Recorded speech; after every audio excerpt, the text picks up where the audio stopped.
Can't always surrender.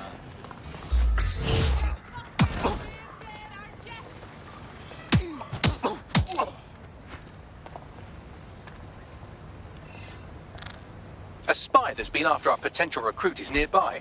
You could hack their optic to erase all the intel they've gathered. I'm sure a prospect won't complain if you deal with them.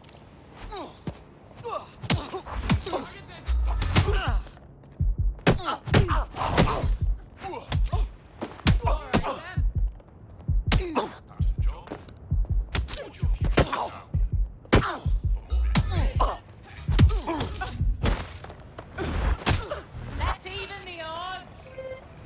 Who can play at this?